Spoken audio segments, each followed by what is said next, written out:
大家好，我是曹卫东。俄乌冲突已经进行了接近1年的时间。那么现在呢，乌克兰方面说准备了8个旅的部队作为后续的补充，同时呢，已经获得了就是西方向他提供的重型坦克、大口径的火炮等等一些先进武器，准备进行春季的反攻。而俄罗斯方面呢，也准备好用它的特90M 这种坦克为骨干，准备进行地面上的这种陆地之王的决战。那么很多人都以为下一阶段可能看到的是以美国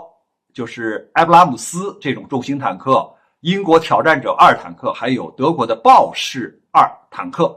组成的这个坦克军团和俄罗斯的坦克军团进行的一场地面大战。但是我认为呢，在这场地面大战之前，双方一定会进行另外一场决斗。那么这场决斗呢，主要体现在反辐射导弹上因为我们知道，在这个反辐射导弹这个方面呢，美国和俄罗斯都是领先的。那么反辐射导弹呢，它有几个特点。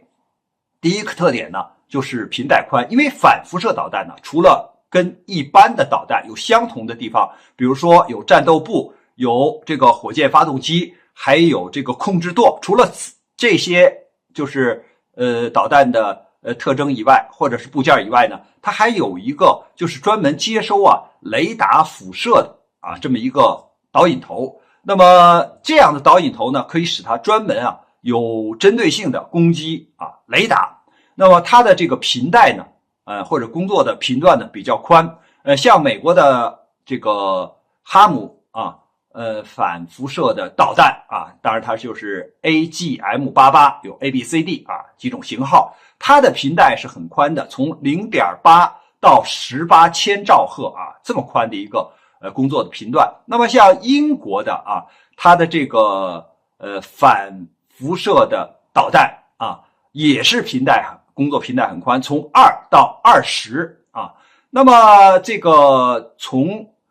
工作频段宽这是一个非常重要的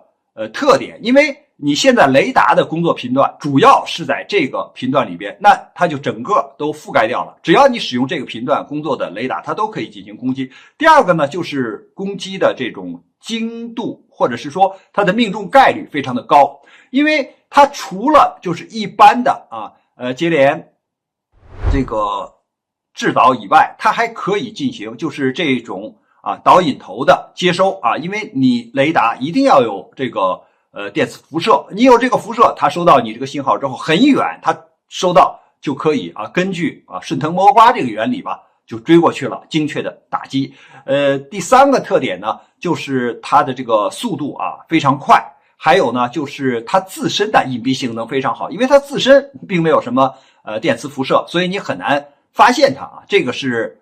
反辐射导弹的这个特点。而作为俄罗斯呢，它是 AS-17这种反辐射的导弹，它主要的针对的目标就是美国的爱国者防空反导系统它就是针对美国爱国者防空反导系统的这个雷达来制定它的这个导弹的导引头就是非常有针对性。那么我们看如果你要在地面上就是坦克交战的时候，如果你坦克打坦克，当然是可能50%对50%的这个命中概率也就是毁伤的速度或者是说命中的概率是差不多的。但是如果你要用武装直升机比如说美国的这个阿帕奇武装直升机，或者是俄罗斯的卡五2这种武装直升机它要是进行打坦克的话，它比你坦克的速度可是要快的，而且发射火箭弹的这个数量也很多，打坦克的效率是非常高的，那你就要有制空权。所以呢，它在这种坦克大战之前一定要保证自己的制空权，或者是说呢，要使自己的制空权取得一定的优势。那你要取得优势，必定要把对方的防空反导系统给干掉。所以呢，它在